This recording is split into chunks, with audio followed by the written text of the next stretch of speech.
What's worse than being stuck in summer school? Being stuck in summer school, assigned to the overflow classroom with all of the delinquents and none of your friends. Poor Imogen, who is already struggling with hallucinations of her mom and Bloody Rose, gets further isolated from her friend group, especially odd considering an old friend of Noah's, Jennifer Fox, gets a spot in class with the liars. This all feels a bit orchestrated, and I'm already getting weird vibes from Jen, as it seems pretty convenient for Noah's Jewy friend to end up in the same summer school session. It's unclear if it's suspicious or clingy when Jen asks for Noah's number, which she hesitantly shares. Following the events of the last season, the liars have all gotten new phone numbers and kept them a secret until this episode, where basically every liar gives away their number. Noah gives her number to Jen, Farron gives her number to her coach after he encourages her to try out for a job at the community pool, Tabby gives her number to a new hire at the movie theater, Christian, who has just moved to town from New York. Mouse finally shares her phone number with her mom's before they leave on a cruise. Weird that they didn't have it until now, but okay. And Imogen gives her number to her father when she visits him to get his help figuring out what medications her mother was on, per Dr. Sullivan's advice, so they can reevaluate her own prescriptions to hopefully address the hallucinations she's been having. After visiting her dad, Imogen applies for a part-time job at a diner near his home, where she gives a fake name in an attempt to try and be somebody but herself. This raises red flags with the liars when they visit Imogen on her first day of work.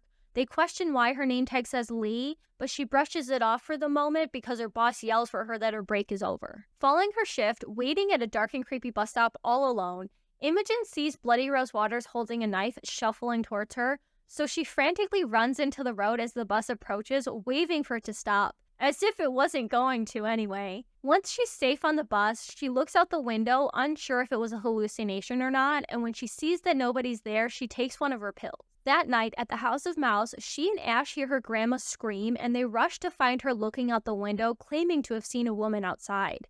Ash goes to check it out, and Mouse shows her grandma a picture of Bloody Rose, and her grandma confirms that's who she saw.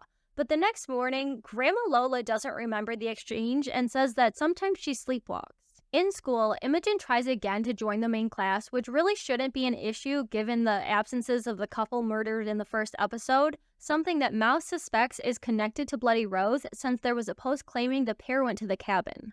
But the teacher is not having it, and the liars whisk their friend to the bathroom to find out what's going on with her. Imogen opens up about her hallucinations and her nightmares and her desires to be anybody but herself, a girl who has experienced all that she has. The group comforts her and reassures her that she's more than just her trauma and they love her for who she is. Over at the church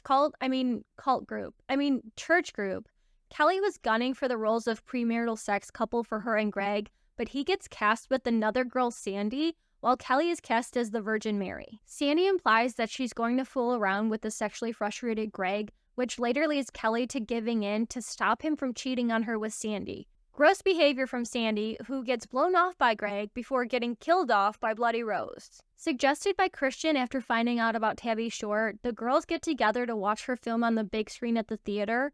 Afterward, Tabby and Christian close up by themselves, and he walks her home as they nerd out about movies. Throughout the episode, each of the girls find a rose that was left for them, something none of them question, and something I'm not sure is a clue or not. Like, did the person leaving the roses have reasonable access to all these places? Or are we just supposed to accept that whoever got Imogen placed in the overflow classroom to begin with could also predict which desk she would sit at? By the end of the episode, they each receive a call from an unknown number, but nobody picks it up. After rejecting the call, Mouse gets a video chat from Bloody Rose Waters through Spooky Spaghetti, and when she asks who it is and what they want, a distorted woman's voice tells her she knows who it is and to save her breath because she'll need it.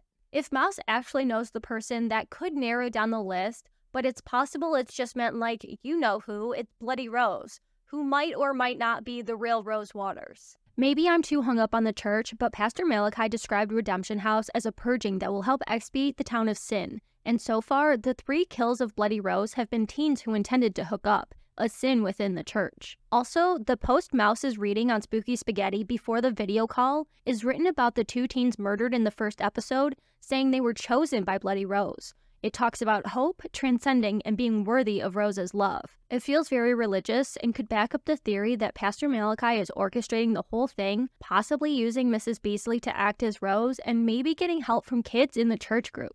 With 2 episodes down and 6 to go, I have no idea who could be behind the Bloody Rose mask or what their actual motive is, so let me know any clues you've noticed or any theories you have down in the comments.